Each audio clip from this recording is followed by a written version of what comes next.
Do you need anything? No. Okay. No. Know her. Please leave me be.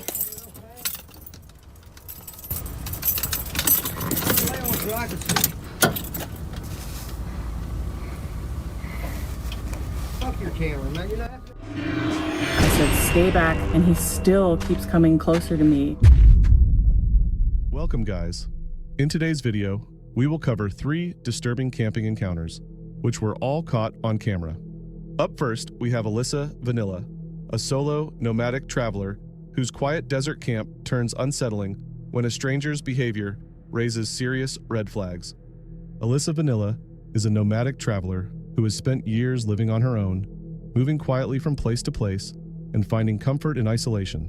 Solitude has always been part of her lifestyle. A choice, not a coincidence.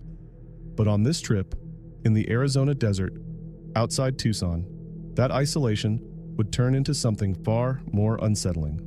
What was meant to be a simple test of the desert heat would soon place her face to face with a deeply disturbing man whose presence would leave her shaken and questioning her safety.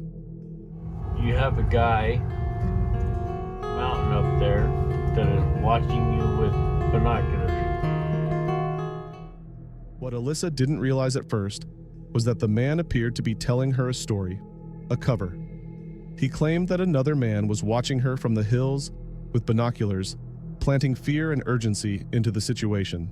Then, conveniently, he positioned himself as the solution. By suggesting she leave her campsite and come closer to his home for safety, he created a scenario where fear could be used to guide her decisions. Whether the story was true or not, the implication was clear. Someone was trying to move Alyssa, isolate her, and gain control over where she went next. The whole situation starts with a man approaching her on an RTV.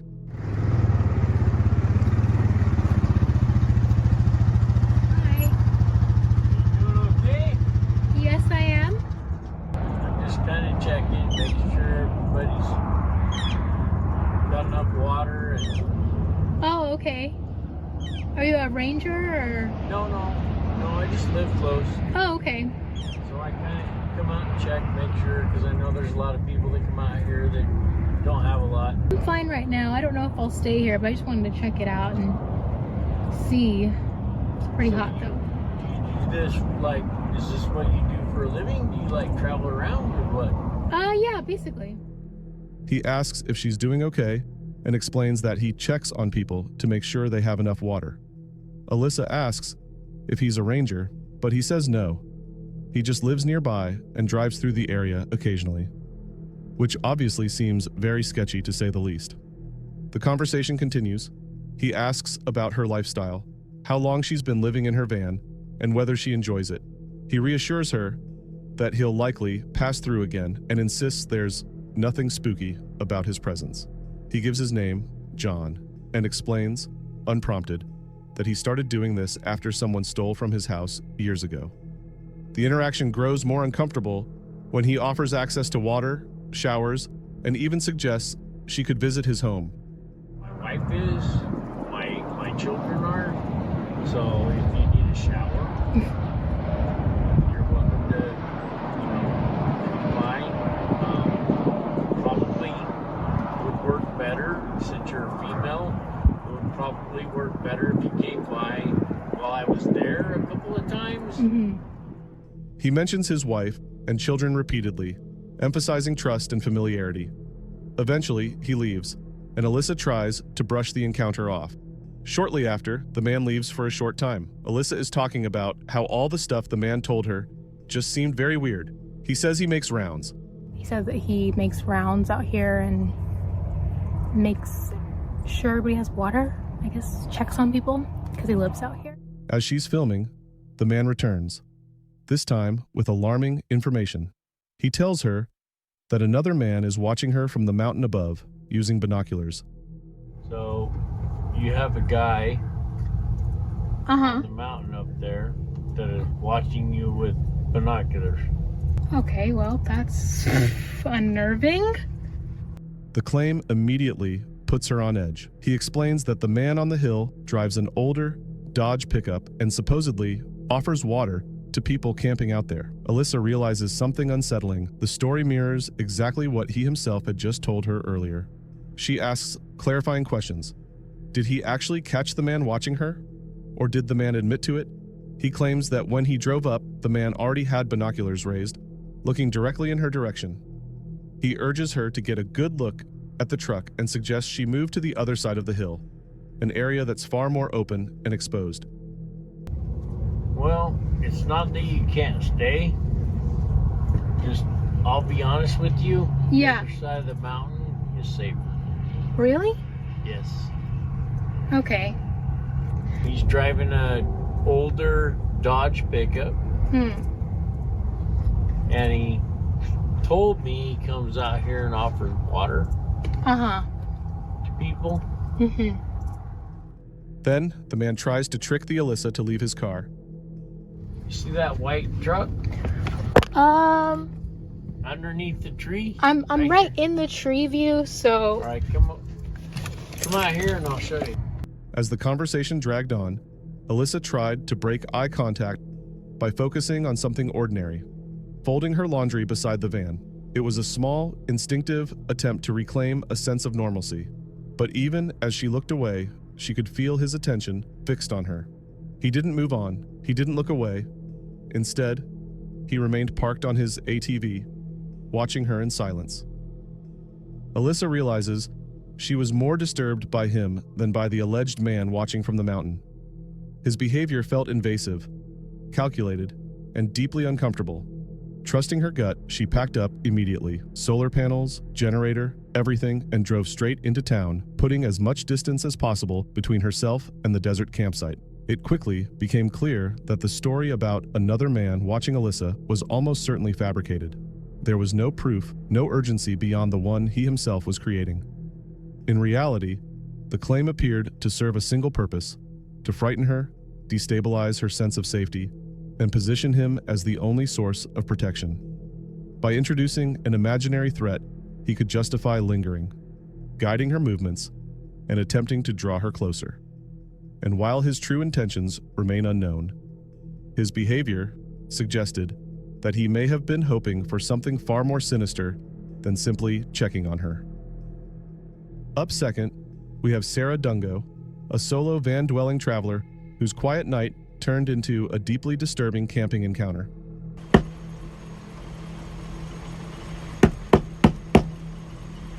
Know her, please leave me be. What you saw in the intro is footage from the night a man attempted to break into Sarah's van. When he failed to get inside, he began harassing her and making bizarre, threatening claims. Sarah started recording the final moments of the encounter on her phone, partly in case she needed evidence for the authorities. Just days before the incident, Sarah had retreated into the forest with a close friend. The time was filled with waterfalls, grounding moments in nature, and a much-needed sense of renewal. Eventually, they said goodbye, unsure of when they would meet again, and Sarah continued traveling north to escape the summer heat. Riding a post-nature high, her next destination was Asheville, North Carolina. The city had a Planet Fitness, which she uses to maintain her workout routine, so she planned to stay a couple of days. Asheville struck her as a medium-sized, artsy city, and her first day there was pleasant.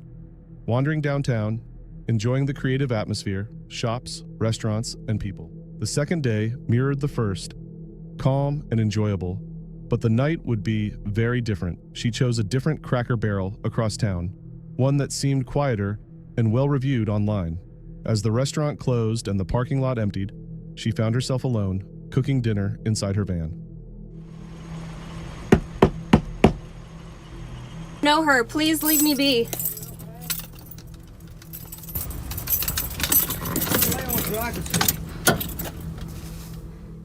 That's when she heard an alarming knock. Startled, Sarah immediately shut off her lights and sounds, assuming it might be the police. But it wasn't. The knocking grew louder and moved from one door to another. The man outside began ranting about a woman who worked at the restaurant, claiming she had broken his heart and insisting she was hiding inside Sarah's van. Sarah calmly had told him to leave her alone, explaining that she was not the person he thought she was and that she was simply passing through. He claimed he had seen her van there many times before, something Sarah knew was untrue. She recognized signs of intoxication and acknowledged how difficult it is to reason with someone under the influence. But she also knew her safety had to come first. When the man continued circling the van and trying different doors, Sarah acted quickly.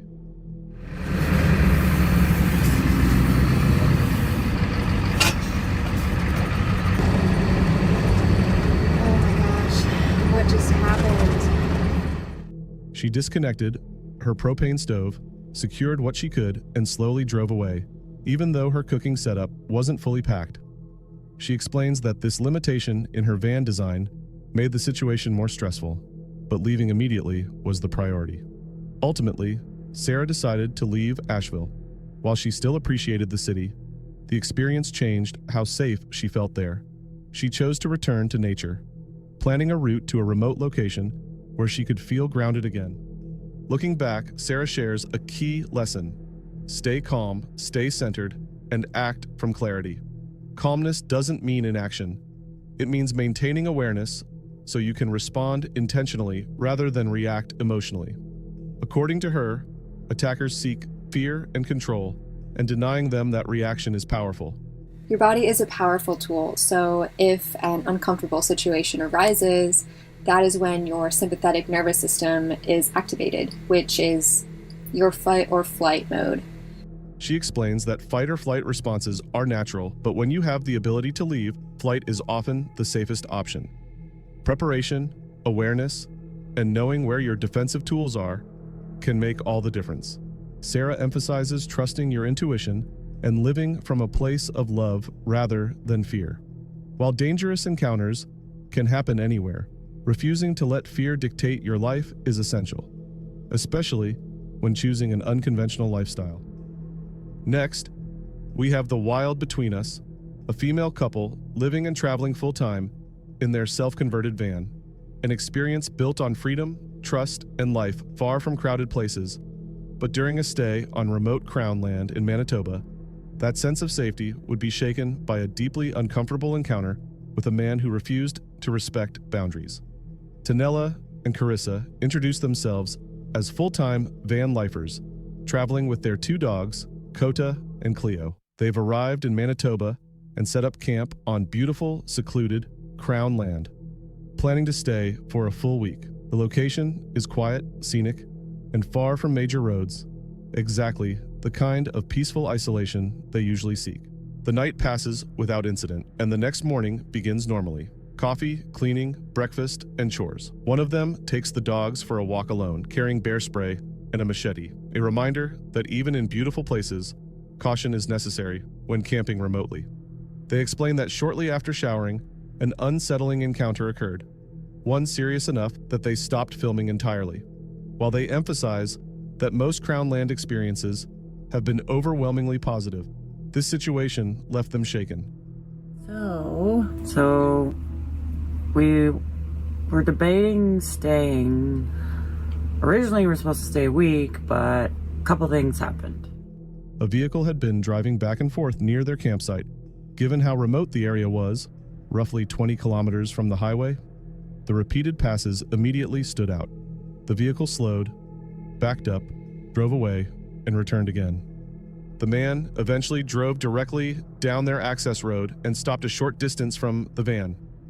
At the time, only one of them was visible outside with the dogs, while the other stayed out of sight inside the vehicle. As the man exited his vehicle and began walking closer, both dogs reacted aggressively. Cleo broke her leash entirely, snarling and barking, while Kota, normally calm, joined in. The woman outside repeatedly told the man to stay back, warning him that the dogs were not friendly. Despite being told multiple times to keep his distance, the man continued approaching, stepping further into her personal space. Only when the dogs became completely unmanageable did he finally stop, back away, and return to his vehicle. He eventually drove off, but the damage was done. The sense of safety they'd felt at the campsite was gone. Given the isolation, the darkness, and the encounter itself, they decided they would leave the following morning rather than risk driving out at night.